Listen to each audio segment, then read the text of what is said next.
Okay. So again, just make sure we have something to write with and something to write on.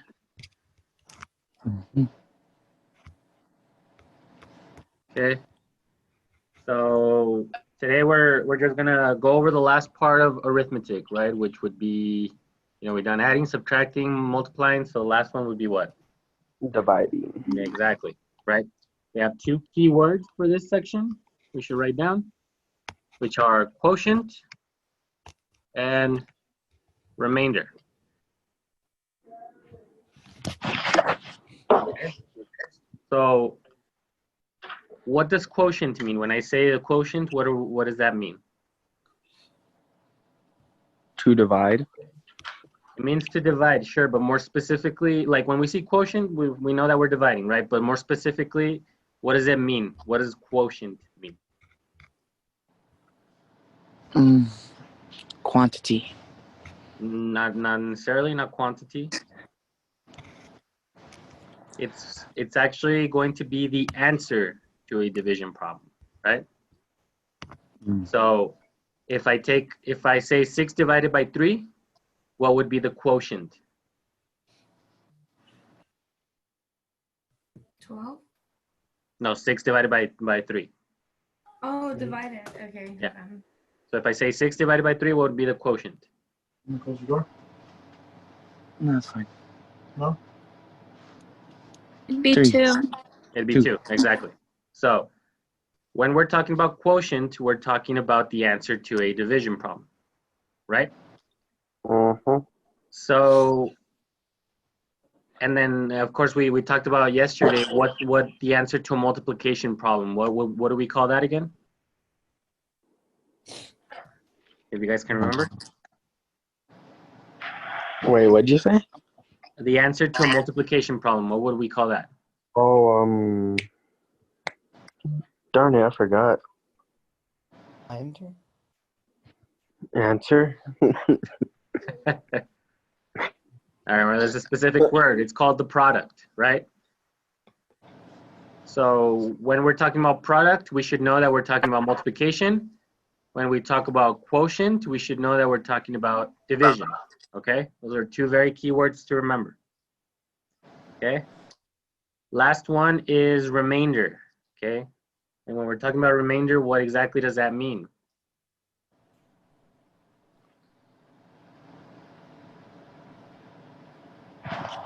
The answer to a division problem. Well, sure, but Remainder, right? the remainder is more specifically what? The numbers that are left afterwards. The numbers that are left over? Yeah. Yeah, exactly. So if I were to divide if I would divide 10 by 3, right? We know that it goes in 3 times, right? But there's a remainder of 1, right? So that's what we call. We don't really work so much with remainders as we get, into higher level math. But the question here is, what does the remainder tell us about the answer? Okay, what does that mean when we're talking about a remainder? Last one left. That there's one left, sure, but like more specifically, since we don't really work with remainders anymore, what is it gonna tell us about the answer? Oh, that it's an odd number. I don't know. No, not number, but remember, if we add a 0 here, right, we're going to add a decimal point over here. Oh, yeah. There we go. So in other words, when we have a remainder, that tells us that we are going to have a decimal, right? In this case, we would actually have a repeating decimal because it would just keep on going. We just keep on going forever, right? It would be 3 and then 3 and then 3 and then 3 and then 3, right? But again, key thing, remainder is a leftover number. But what does that tell us about the answer? That it's going to be a decimal. Okay? Sound good? We got that down? Okay, important thing to remember. Next key thing that we got to make sure that division is going to be the opposite of multiplication, right? And again, that becomes very important when we're looking to solving equations, right? To undo a multiplication problem, we divide. And to undo a division problem, we multiply, okay? So remember that division is the opposite of multiplication. You write that one down as well.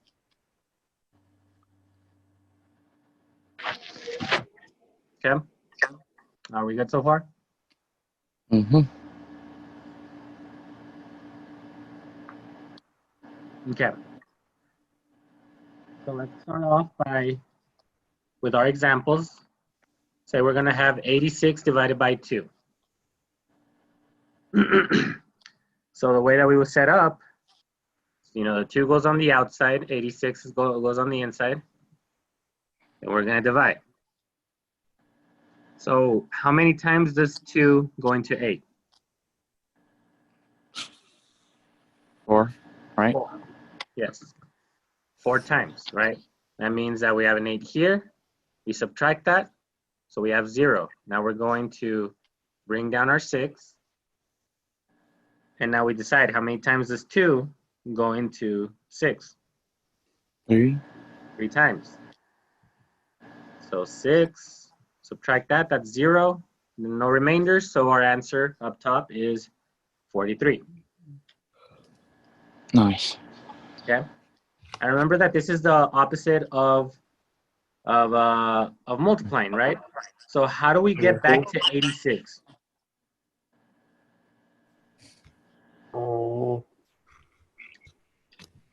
Multiply.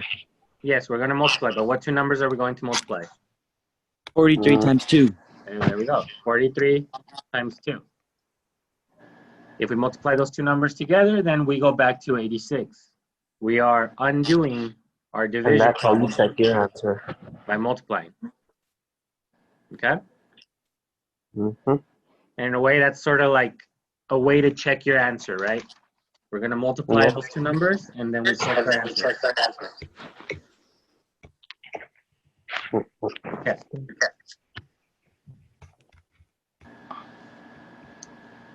So let's go on. The same process. We should always have the same process. But now I'm going to show you guys a different representation, right? This is the one that we see the most often now when we're in algebra. 2,905 divided by 7. This is the way that would be represented as a fraction. That's how we mostly represent our division problems when we are in algebra, okay? So obviously this is the same thing as saying 2,905 with the division symbol, 7, okay? So 7 divided by 2,905. So with this one, we start off and say, does 7 go into 2? Mm-mm. No, right? It's bigger. So we're gonna go to the next digit, and which is 9. And so we're gonna decide how many times does 7 go into 29? 4 times. 4 times, yes. 4 times, that's 28. If we subtract that, then we have 1. We're gonna carry down the 0. And now does 7 go into 10? Once. Once. So that's 7.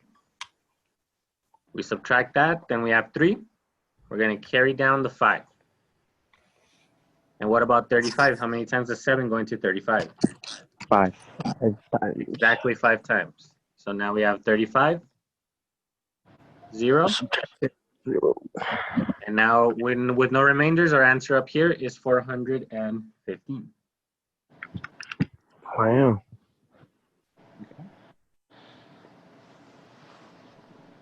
All right.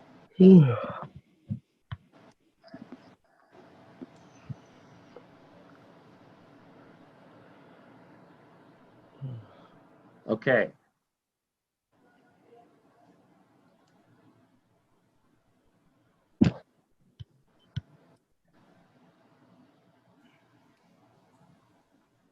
Two more examples. say we have 578. We're going to, let me see, 78.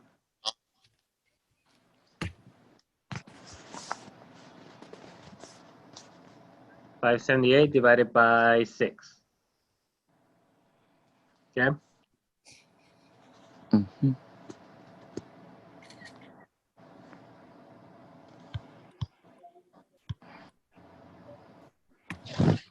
So let's say we're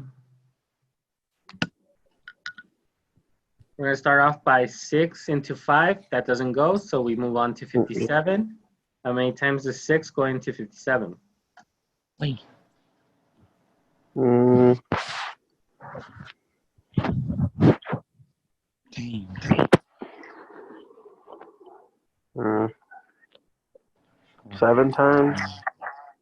A little bit bigger than that. That would be 42, right? So we can keep going. 8, 6, 9. 9. 9, yeah, 9. 9. 9. That's 54. We subtract that, and we have 3. We're going to bring down the 8. Now, how many times does it go into 7 38? Sorry? 8 times. 8 times. 8 times? No, that would be 40, 47? No, wait. 48. Yeah, 48, sorry. So how many times does 6 go into 38? 6 Oh, times. 7. There we go. 6 times. I heard 36. 2. Now, is there any other numbers there? Mm-mm. So that means our answer would be here 96 with a remainder of 2. 2. And so visually, what does this mean? Is that, let's say I had 500 pieces of candy, 578, and I'm going to distribute it to 6 people. Everyone would get 96 and diabetes with it, apparently. And we would have 2 extra ones, which For you. I guess would go to me, yeah. I'll be the healthy one, sure. All Dang right. it. But remember, what does the remainder tell us again about our answer?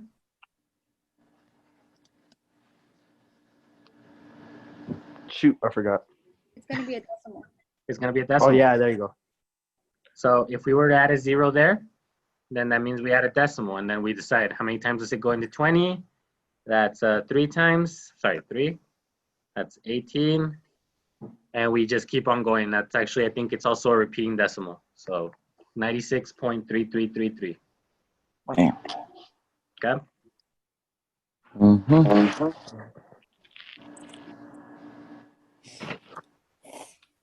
Yeah. We won't be too worried about decimals right now. We'll work with those later. Okay, last example. 276 divided by 12. Okay, so again, this time it's just a double-digit number, right? So 12 has to go into 27. How many times does it go?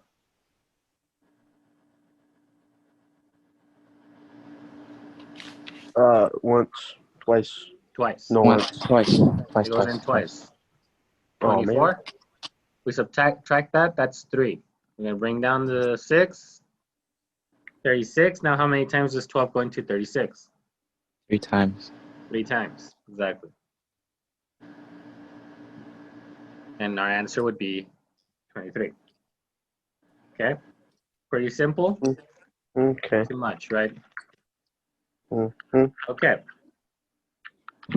So now there's just a couple key things that we need to write down as well about division, and then we'll be done for today.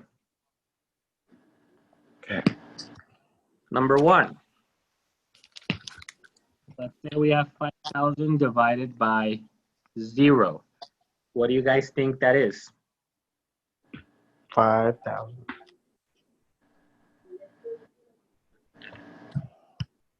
Zero? 5,000 divided by 0? 5,000. It's not 5,000, but it's actually Zero. going to be, we actually cannot do that, okay? That's like math sin number 1, you know, violating the math commandments. I've actually seen that before. There's like a poster that exists that's like the math commandments. What the? Weird. That's a bit extra. I think so too. That's why I've never gotten it, because I've always thought that's a little bit too much. But that's like math sin number 1. You cannot divide by 0, okay? And there is a pretty long explanation. Well, not a long explanation, but there's a pretty reasonable explanation as to why we can't do that. But again, I'm not going to bore you guys with that. I'm sure. You can tell us tomorrow or whenever some- our next meeting. Some other time, sure. But just know that we cannot divide by 0. We call this undefined. You guys remember this from last year? Oh yeah. Undefined. When the guy falls, I think. So that's a symbol for undefined. We also spell it out as undefined. Okay.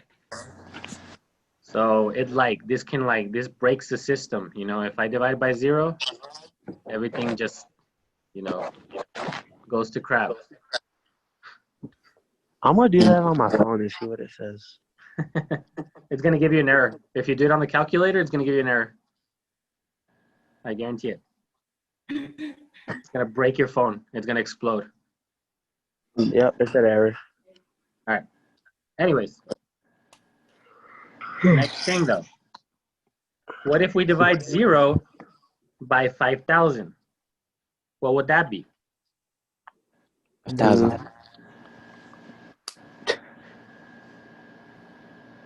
Yeah, so Nothing. 0 divided by anything is just going to be 0. What the? Okay? So 0 is okay on the numerator, but not in the denominator. And again, there's an explanation for that, but for some other time.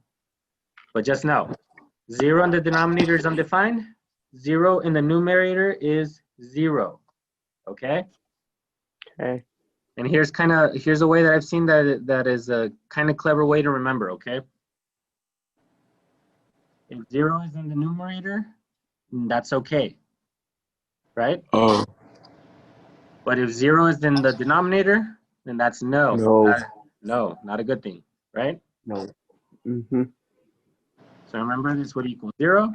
This would be undefined, okay? So just a clever way for you guys to remember.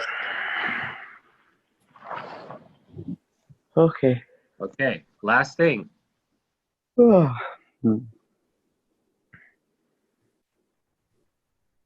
Let's say we looked at a number. Let's say we have a number, and then divided by 1. 20 divided by 1, what would be that? What would be the answer there? I don't know. So, I mean, let's think about it. If we do 20 divided by 1, how many times is 1 going to 20? 20. Exactly 20 times, right? The answer would be 20. In other words, when you divide a number by 1, it's going to stay the same, right? Mm. And it works no matter how big the number is, right? Let's say we have 5 million, and we're going to divide that by 1. What would be the answer? 5. 5 million, okay? Because 1 goes into 5 million exactly 5 million times. Makes sense. Now, this is a very important thing to remember, okay? Especially in algebra. Because, let's just say we looked at a number, let's think of a random number, 45, okay? I don't know if you guys have heard me say this last year, but we can assume that there is something on the bottom of the 45. And what is that? 1. A 1. We can always assume that when we see a number, there's a 1 on the bottom. And the reason why is because if we divide by 1, the number is still going to stay the same. It's not going to change. Right? Makes sense. Okay? So, So same thing, let's say, I don't know, I saw 17. The number 17. I can assume 1. that there is a 1 on the bottom. And that becomes very important, not only when we're solving equations, but for example, when we're multiplying fractions, working with fractions, that becomes something, a very important thing to remember, okay? This is what I call hidden math, okay? That's that math that's there, but not, you can't really see it, right? It's invisible. Mm-hmm. And so people are always like, that's crazy. Why is there an invisible 1? Well, there's a reasonable explanation, right? You divide by 1, it's still the same number, okay? So just make sure we have those couple of key important things written down. Okay. We're good? Mm-hmm. All right. So let me just make sure we're okay.